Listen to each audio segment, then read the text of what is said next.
arkadaşlarım, hoş geldiniz. Ben de size yine bakın çok hoş ve kolay, pratik bir bebek yeleği ile geldim. Şöyle bir tane ip gitti bu yeleğime ve yine 0-1 yaş arası bir yelek oldu. Şöyle çok güzel bir örnekle yaptım size, bakın. Şahane bir örneği var. Çıtır çıtır böyle tak giydir bir model oldu. Ayıcıklı düğmelerle diktim. Bağcık yaptım. Hepsini hazırladım size.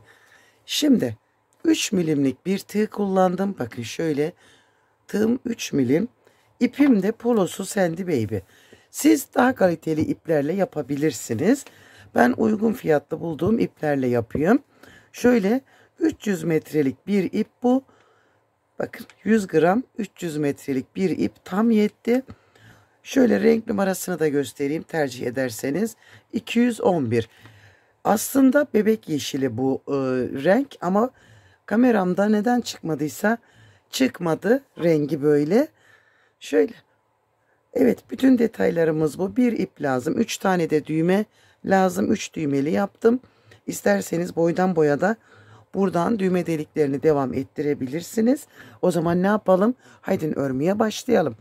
Abone değilseniz abone olarak siz de benimle birlikte örmeye devam edebilirsiniz. Hadi hepimize kolay gelsin. Evet arkadaşlar, ipimizle tığımızı buluşturalım ve şöyle 72 tane zincir çekerek başlayalım. 5, 6, 7. Şöyle bakın. Tığımın üzerine ipimi alıp 3 zincir saydım. 1, 2, 3. Ve buraya bir trabzan yaptım. Tekrar sıradakine 12 tane trabzanımız olacak. Bu zincirimizi de trabzandan sayacağız. Bakın 1, 2, 3. 12 tane birinci önümüz için trabzan yapacağız. Zinciri fazla da çekseniz olur. Ayarladıktan sonra fazlasını keser atarız. 12 tane.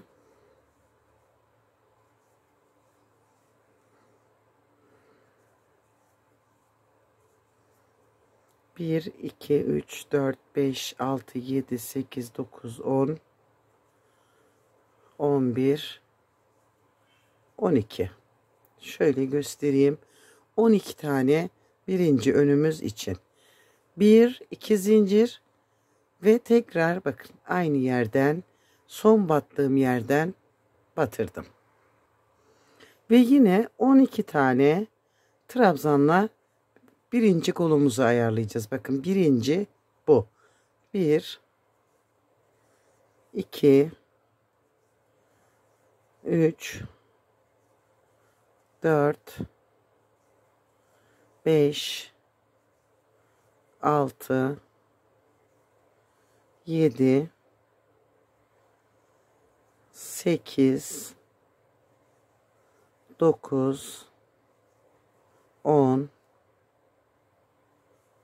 11, 12. Şöyle bakın. İkinci 2 zincir çekip son battığım yerden başlayarak 20 tane trabzan yapacağım. 2, 3, 4, 5, 6, 7, 8, 9, 10, 11, 12. Evet, 20 tane de bakın arka için 1, 2. Son battığım yerden başlayacağım ve 12 tane ikinci kolumuz için trabzan çıkartacağım. 2, 3, 4,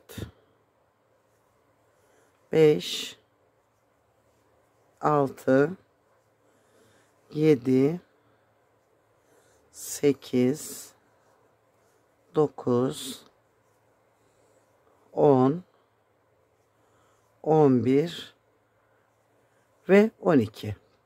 Şöyle 12 tane de ikinci kolumuz için 2 zincir, 1 2 zincir, aynı yere batırdım. Bakın yine 12 tane trabzan çıkartacağım. 3 4 5 6 7 8 9 10 11 12. Evet, zincirimizi fazla çektik. Şöyle bakın, şimdi fazlayı nasıl yok edeceğim. Şuradan sayalım. 1 2 3. zinciri tek kanadından şöyle taktım ve çektim. Bakın. Parmağımla şu ipi tuttum. Geriye doğru itekleyerek, bakın şöyle. Burada bir kenar tığlaması yapacağız. Kenar tığlaması yaparken de kaybedebiliriz. Ben öyle yapmayayım derseniz biraz geriye doğru, bakın. Şöyle ipi içeriye alın ve burada da saklayabilirsiniz. Şöyle.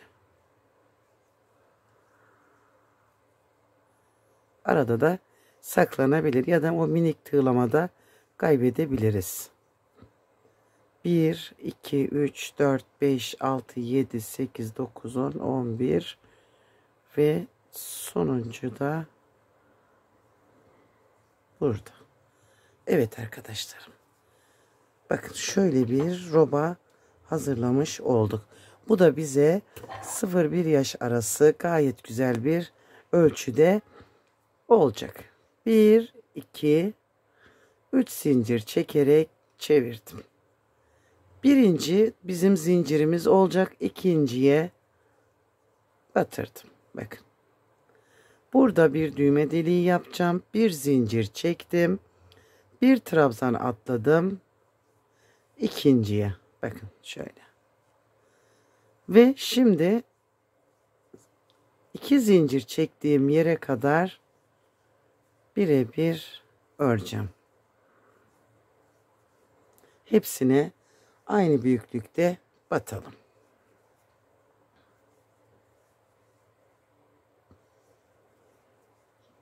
Şöyle bakın, bu düğme deliği tam bu yukarıya dayanmayacak da biraz aşağısından başlamış olacağız. Bu boşluğumuzun, bakın 2 zincir çektiğimiz boşluğun içine 2 trabzan, 1 2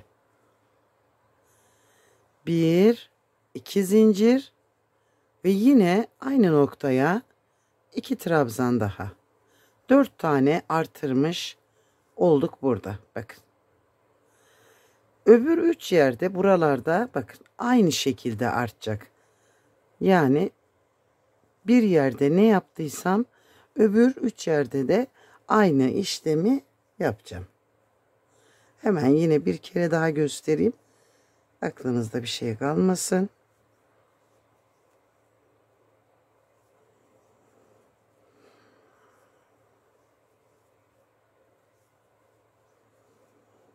Bakın, geldim buraya kadar.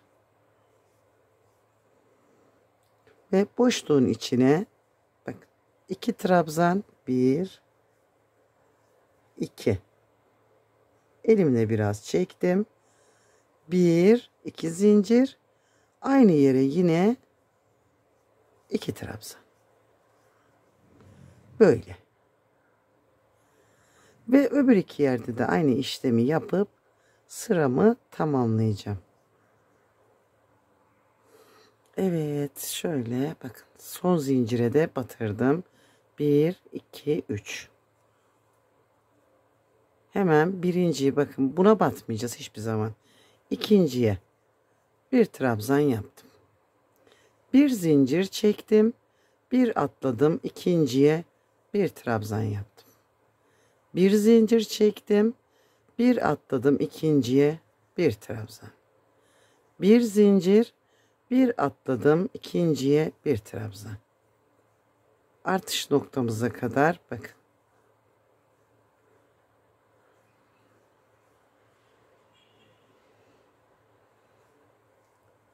Şöyle. Bakın görüntü bu. Burada hiç zincir çekmeden şimdi boşluğumuzun içine, yine artışımızın içine bu sefer bir trabzan yapacağız. Bakın böyle. 2 zincir çektim. Yine aynı boşluğun içine bir tane trabzan yaptım. 2 tane artırdım. Bir sırada 4 artıracağız. Bir sırada 2 tane. Ve hemen bak önündekinden yine bir trabzanla başlayacağım. Bir zincir, bir atladım ikinciye. Şu görüntüyü tekrar göstereyim. Bak yaptığınızda şöyle bir görüntü olacak. Ve hemen devam edelim.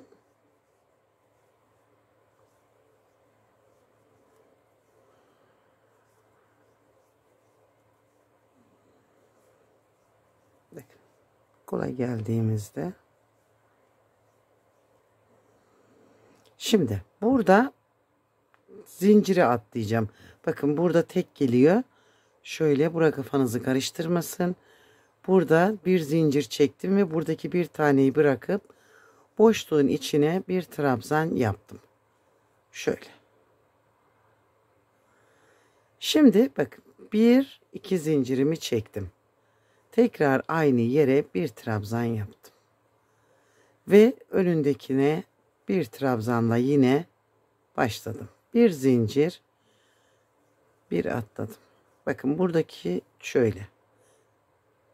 Bir artırdım, hemen dibine bir trabzan daha yaparak devam ettim. Arkayı öreceğiz. Videoyu atlatmadan izlerseniz detayları kaçırmazsınız ve rahat rahat örebilirsiniz.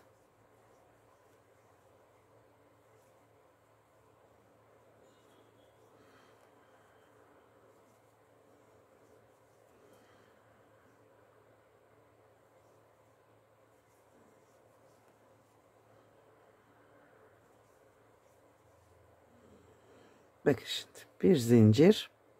Bu yine bu trabzanın, şöyle göstereyim. Bakın bu. 2 zincir.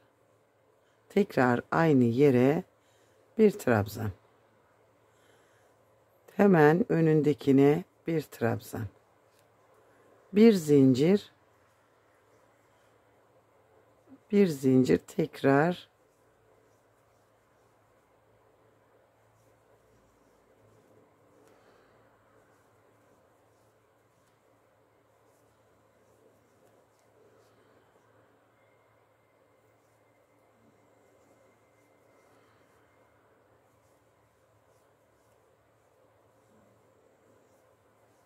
Ve bakın boşluğun içine de bir trabzan yaptım.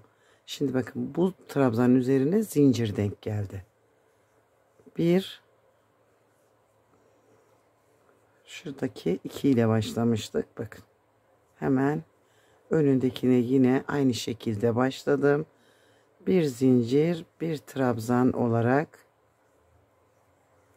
devam edeceğim. Burada bir tane de düğme deliğimiz vardı. Şöyle.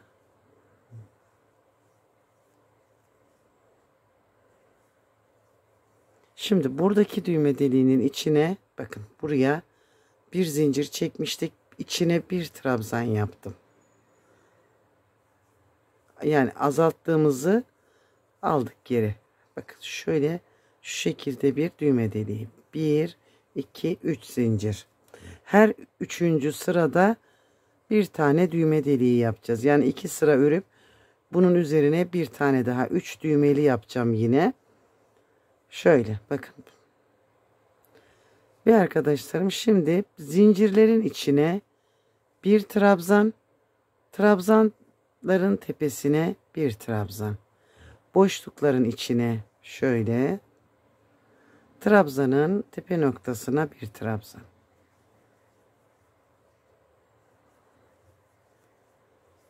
Birebir bakın. Zincirlerin içine bir artış yerine gelene kadar. Bakın burada şimdi trabzan tepelerindeyim. Ve şimdi bakın bu çektiğimiz iki zincirin içine 2 tane trabzan, 1 2 2 zincir, aynı yere 2 tane daha. Bu sırada 4 artırıyoruz. 4 2 4. Her sırada 4 artırmayacağız. Şimdi sıramızı tamamlayalım. 4'er tane 2 zincir çektiğimiz yerlere artış yaparak. Evet arkadaşlar. 1 2 3 zincirle geri dönelim ve bu artırma yaptığımız yere kadar birebir trabzanlarımızı yaparak gidelim. Bu iki zincirimize kadar birebir örelim.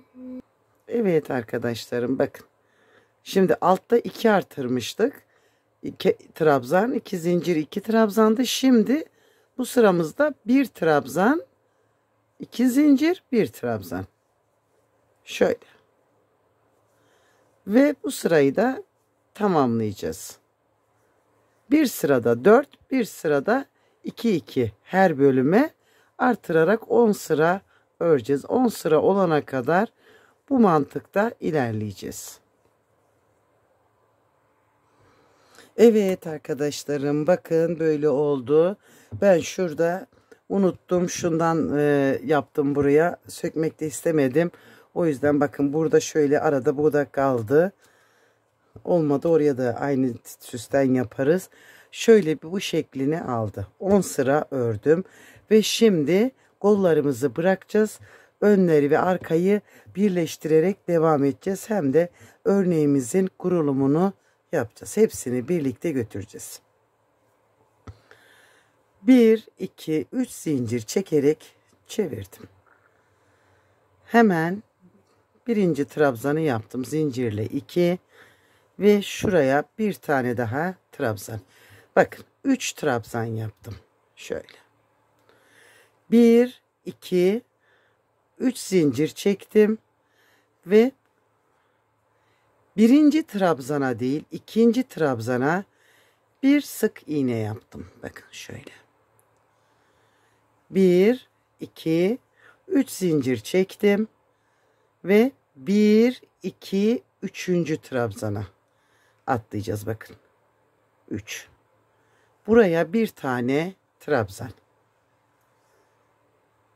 1 2 3 zincir. 1 2 üçüncüye sık iğne. Şöyle. 1 2 3 zincir. 1 2 üçüncüye bir trabzan. Bakın. 1 2 3 zincir. 1 2 üçüncüye bir sık iğne. Yani bir sık iğne bir trabzan yaparak örnek kurulumunu başladık. 1 2 üçüncüye bir trabzan. 1 2 3 zincir ve yine üçüncüye bir sık iğne. 1 2 3 zincir. Bakın. 1 2 üçüncüye bir trabzan. Şöyle. Burada 1 2 3. 3 tane zincir çektim. Bakın burada geçiş yapacağım.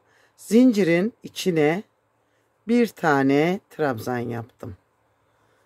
Şöyle. Trabzan değil, pardon arkadaşlarım. Sık iğnedeydik. Sık iğne. Şöyle. Bakın. 1 2 3 zincir çektim. Kolu bıraktım. Ve trabzanın içine şimdi sık iğneyi yapmıştık. Örneğin devamını yapıyoruz. Buraya bir trabzan. Bakın sık iğne, trabzan. 1 2 3 zincir ve yine 1 2 üçüncüye bir sık iğne. Ve öbür tarafa kadar bir trabzan, bir sık iğneli yaparak gideceğiz. Burayı biliyoruz, hemen oraya kadar yapayım. Buraya geldiğimizde bakın böyle sonu trabzan. 1 2 3 zincir çektim ve bakın zincirin içine sık iğne ile bağladım. 1 2 3 zincir. Hemen geldim. Şimdi burada trabzanlı yapacağız. Sık iğne trabzanı yaptım. 1 2 3 zincir. Burada nasıl yapmıştık? Bakın birinciden hemen sık iğnemizi batırıp yine örneğimizi kurarak devam edeceğiz. 1 2 üçüncüye trabzan. Şöyle. Şimdi sona geldiğimizde 1 2 3 zincir ve kenara şimdi 3 trabzan yapacağız. Bakın 1 2 3. 1 2 ve 3. 1 2 3 zincir çekerek geri çevirdim. Şimdi bu kenarda 3 trabzanlı biye yaptık. Bakın şöyle. Şimdi arkadaşlarım, örneğimizi kurarken trabzan olanlar, bakın şu trabzan olanın üzerine 3 zincir çektim, sık iğne yaptım. Bakın böyle. 1 2 zincir çektim. Şimdi bu sık iğne olan yere, bakın buraya, bunun tam içine 3 trabzan yapacağız. 1 2 ve 3. Şöyle. 2 zincir trabzan olanın üzerine sık iğne. Bakın. 1 2 sık iğne olan yere batırdığımıza 3 trabzan. 1 2 ve 3. 1 2 zincir trabzanın üzerine sık iğne. 2 zincir sık iğneleri 3 trabzan. Çok kolay ilerleyen, çok kibar ve tatlı bir örnek bu. Böyle sona kadar ilerleyeceğim. Şimdi şu koltuk altındaki geçiş kafanızı karıştırmasın. Hiçbir değişiklik yok. Sadece örneğin gidişatına göre devam edeceğiz. Bak, trabzana batırdım. 1 2 zincir sık iğne olan yere trabzan yaptım. Yani örneği gidişatına göre götürdüm. Bakın.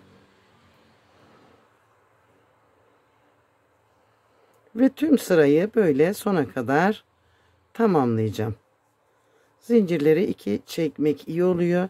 Ama çok aşırı sıkı çekiyorsanız 3 de çekebilirsiniz. Germe yapmasın, yani rahat dursun.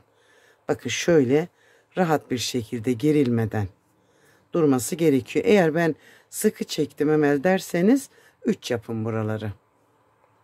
Evet arkadaşlar, böyle tamamladık. 1 2 3 zincirle geri çevirdik. Ve şimdi bu kenardaki 3 taneyi ördüm. 1 2 3. Sadece bu şurada 3 çekiyorum germe yapmasın diye. Bakın arkadaşlarım, bu 1 2 3 trabzan yaptık ya. Bir ikincinin üzerine bir trabzan. Şöyle. 1 2 3 zincir. Bu sık iğne olan yere yine bir tane sık iğne. 1 2 3. Trabzanların ikincinin üzerine bir trabzan. 1 2 3 zincir. Sık iğne olan yere sık iğne yine. 1 2 3. 3 trabzanın ikincisinin üzerine bir tane trabzan. 1 2 3. Sık iğne olan yere bir sık iğne. 1 2 3. Ve böyle şimdi alalım hızımızı, sıramızı tamamlayalım. Evet. Bakın görüntü böyle. 1, 2, 3 çevirdim. Yine bu kenardaki 3 taneyi ördüm. Ve yine arkadaşlarım bakın burada bu kenara bu üçlü geldiğinde bu kenara bir tane zincir çektim. Ve bakın yine sık iğne olan yere 3 trabzan. 1, 2, 3. 1, 2 zincir. Trabzanın üzerine sık iğne. 1, 2 zincir. Sık iğne olan yere 3 trabzan. Örnek kayan bir örnek. Üst üste değil. Aralara denk geliyor. Böyle. Bakın örneğimiz gördünüz mü? Yine 3 trabzan, bir sık iğne, 3 trabzan olarak ilerleyecek. Bu sırada zincirlerimiz 2 tane. Böyle. 1, 2 zincir.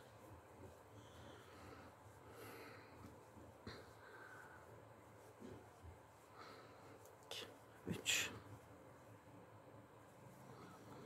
Evet, hadi örelim biz şimdi, bunu büyütelim.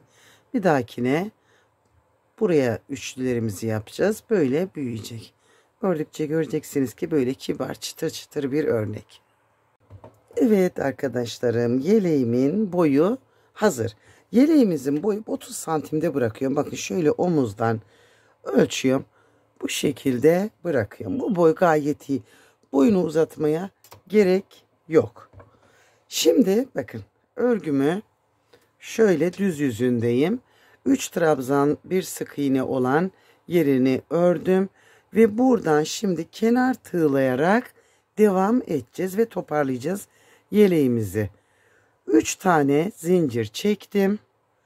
Ve hemen bakın bu son trabzanın üstüne batırarak buraya 2 tane trabzan yaptım. Şöyle. Bakın. Boşluğun içine bağladım. 1, 2, 3 zincir. Aynı yere 2 tane trabzan yaptım. 2. Bir atladım. İkinci boşluğun içine bağladım. 1, 2, 3. Aynı yere 2 tane trabzan yaptım. Bir boşluk atladım. İkinci boşluğun içine bağladım. 1, 2, 3. Ve yine aynı yere 2 tane trabzan. Bir boşluk atladım ikinciye. Yakaya kadar bu şekilde tığlayacağız. Bir atladım ikinciye. Bakın görüntümüz bu. Yakaya kadar geldiğimde bakın şöyle örneğimi yaptım. Burada bağlamadan bakın şimdi bu trabzanlardan, yakanın trabzanlardan lastik örgü yaparak ilerleyeceğiz. Bakın birinci trabzanı şöyle boşluğundan aldım ve buraya bir trabzan yaptım. Sıradaki trabzanı arkadan tığıma alarak boşluğundan bir trabzan yaptım. Sıradakini önden boşluğundan alarak yaptım. Arkadan bir önden bir arkadan alarak burada lastik örgü yapacağız. Artış noktasına kadar bakın orada atlama yapacağım.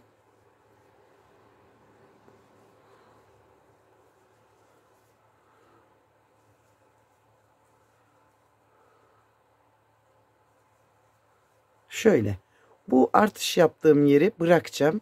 Şurayı bırakıp bu 2 tane artış yaptık ya, burayı bırakıp sıradakini arada o 2 taneyi bıraktım ve yine başladım yapmaya. Ve böyle yakayı da tamamlayacağım ve oradan da aşağıya doğru öbür ön biyemizi tığlayarak ineceğiz. Evet arkadaşlarım, yakamız tamam, ön biyelerimiz tamam. Şimdi etek ucunu tığlayacağız. Bakın aynı tığlamayı burada da yapacağım. Şöyle bakın kenardan şimdi başlayacağım. şuraya bakın. 1 2 3 aynı yere 2 tane ve bakın bu sık iğne olan yer var ya, buraya bağladım. 1 2 3 zincir ve yine aynı yere 2 tane trabzan.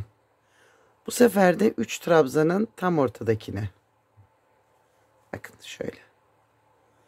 1 2 3. Sık iğne olan yere 1 2 3. Aynı mantıkta şimdi bu sırayı da tamamlayacağız. Evet. Şöyle olacak bakın. Görüntümüz bu. Evet arkadaşlarım. Tığlamamız bitti. Çok güzel bir yelek yaptık yine. Ben çok beğendim. Şöyle teyzoşları. Şimdi kollarını da tığlayalım. Bakın şuradan kollarını da tığlayalım. Aynı tığlamayı yapacağım. Şuradan bağlayayım. Tek kanat bağlamayın. Çekip uzatmasın orayı. Şöyle. Bakın ipimi aldım. İçinden geçirdim.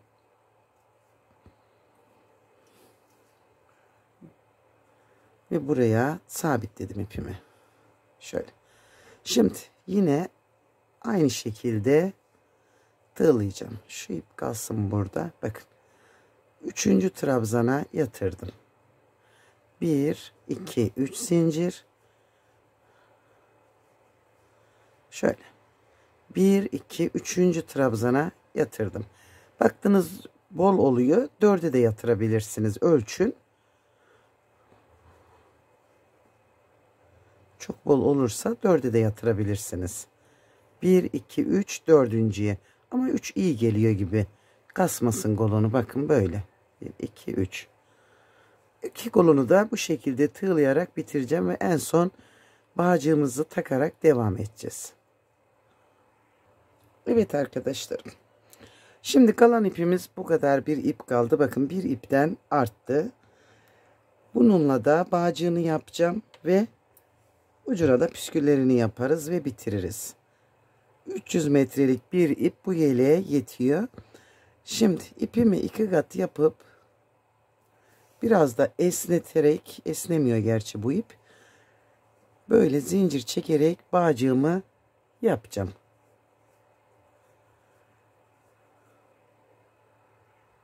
Şimdi zinciri yeteri kadar çektim. Bakın şöyle son zincirimi iyice sıkıladım. İpimi biraz uzattım. Aldım. Bir alttakinden batırıp ipimi çektim. Pompon da yapabilirsiniz. Böyle bu şekilde püskül de yapabilirsiniz. Şöyle. İstediğiniz kalınlığa getirin. Bakın bu yeterli. Şöyle bıraktım. Şuradan ipimi kestim. Ve buradan tekrar biraz ip alıp şöyle elimle düzelttim. Ve bakın.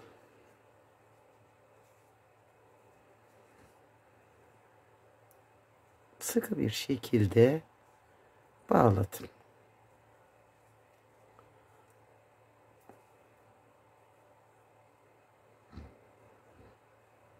Bu püsküle şuraya iğne takıp ipi iç kısımdan geçirebilirsiniz. Şöyle de tutalım.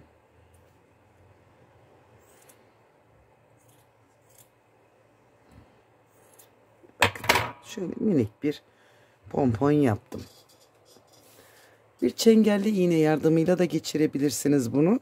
Öbür püskülünü yakaya taktıktan sonra yapalım. Burada bakın tüneller açmıştık. Şöyle tüneller açtık. Şimdi bu üstteki görünenden takarsanız olur. Alttaki görünenden de takabilirsiniz. Ben şöyle alttakinden tercih edeceğim. Ve bakın altta gözüken tünellerden bütün etrafını dolaştıracağım. Bakın.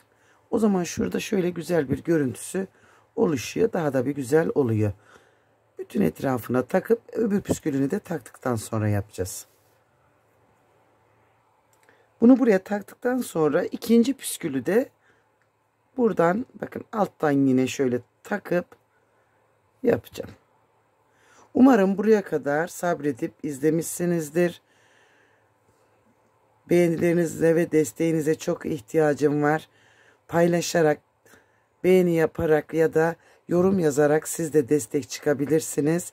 Sizlerin sayesinde daha büyük kitlelere ulaşabilirim. Videoyu izlerken içinde biraz uzun durursanız onun da bize çok faydası oluyor. Ve YouTube önerilerine düşebiliyoruz. Ama videoya girdi çıktı yaptığınız anda YouTube videoyu önermiyor ve hep geride kalıyor. O yüzden en azından daimi takipçilerimin desteğiyle biraz daha büyük kitlelere ulaşabilirim. İnanın halen daha paralarını, ip paramı dahi kazanamıyorum. Çünkü videolarım izlenmiyor. Büyümeye çalışıyorum. Küçücük bir kanalım ben daha. O yüzden desteklerinizi bekliyorum. Hemen şöyle de yaptım bunu. Ve videomu tamamladım. Bütün detaylarını anlattım inşallah. Kolaylıkla yapın diye sorunsuz örebilirsiniz. Yeter ki videoyu atlatmayın. Videoyu atlattığınızda bütün detayları kaçırmış olursunuz. Evet. Şunu da keselim ve vantilatör çalıştığı için uçuyor. Evet arkadaşlarım. Bir iple bir yelek yapmış olduk. Beni izlediğiniz için yine tekrar söylüyorum. Teşekkür ederim. Hoşça kalın. Sevgiyle kalın.